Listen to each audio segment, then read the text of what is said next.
Egyptian Batman Origin. Hello, and welcome to another marvelous video.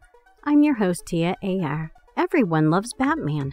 The dark and reclusive detective superhero has been a fan favorite since the character made its debut more than 80 years ago. However, today we will be taking a look at one of his comics, which is not talked about much. Batman, the Book of the Dead, released in 1999. So sit tight and buckle up your seatbelts as we take a ride through Egypt.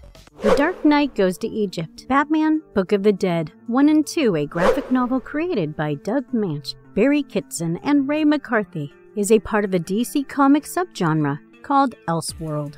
In that world, characters are familiar to us with the same names but with different lives and are put in situations that, while showing fiction beyond the fiction within the comic world, also show the true morality of the characters and what they do in a different situation than what they are used to. In Batman Book of the Dead 1, it is made clear that Bruce Wayne's parents were archaeologists. They discovered a secret that linked the Mayans and the Egyptians together.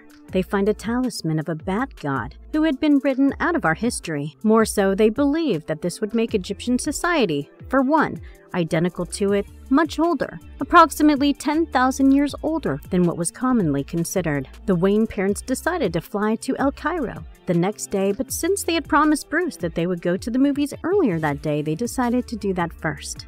They were on their way home after the movie when they had stopped by a hitman paid to hush their findings, who murders them, leaving Bruce orphaned and scarred for life, holding the Batman talisman in his hand and inspiring him to become the Batman later in his life. The gods of ancient Egypt are depicted in this Elseworlds novel to have existed on Earth 14,000 years ago, and were genuinely extraterrestrial humanoid creatures that built the pyramids. Necron had picked the bat for his theme since many of their kind's lords were based on Terran creatures or otherwise. Originally an underlying of the Dark Lord, Set Necron switched alliances to the light, Isis and Osiris, and assisted Isis in resurrecting the latter after Set had slain and mutilated him.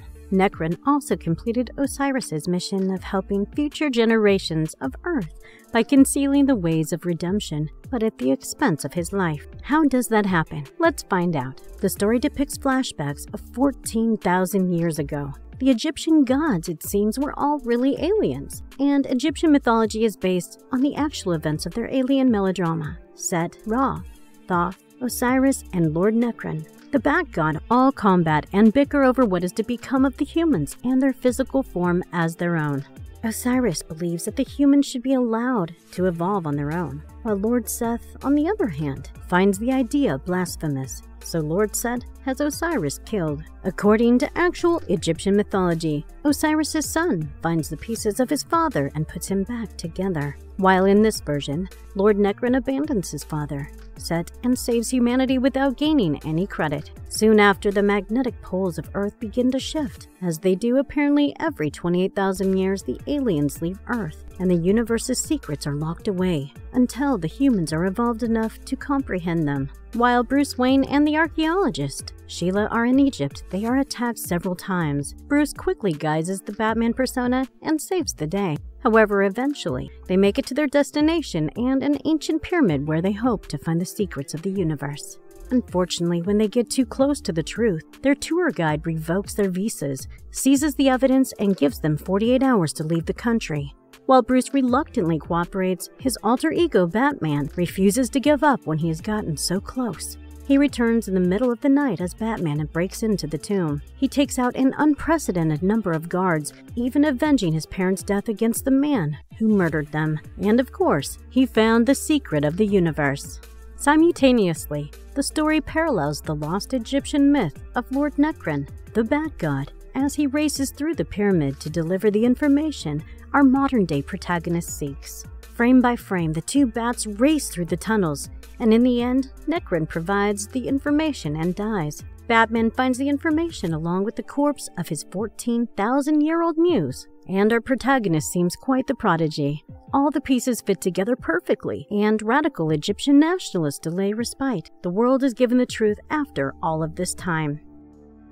Marvelous verdict. While this book is likely found in the fantasy section, it is much closer to historical truth than fiction. Granted, many ideas are unorthodox, but they are surrounded by many historical, geological, and scientific facts. It is well known now that the poles do shift every 28,000 years after the hysteria surrounding December 21st, 2012, as the Mayans predicted. Egyptian and Mayan pyramids, while different in design, are similar in shape and identical in function, as they are built to astronomically align with the age of Leo. In addition, while observing pyramids in Egypt, it is noticeable that the older pyramids are still in relatively prime condition, while the newer pyramids are deteriorating rapidly. This would suggest the opposite of progress and presents the idea that the new pyramids are inferior imitations of the old structures erected by someone else. Another interesting point is that the construction of the original pyramids is not mentioned in any of the ancient hieroglyphics. Of course, there are many theories of how the pyramids were built, but all of them are flawed. The Batman Book of the Dead comic books offer a surprisingly common idea about the ancients, who they were, and how they got there. This is truly a remarkable book, and definitely worth a reader's time. Doesn't matter if you're a superhero fan or a history fan. What do you think about the story? Let us know in the comments below. And if you liked our content, don't forget to leave us a like and subscribe to us if you haven't already. Have a good one and be safe. Thanks, everyone.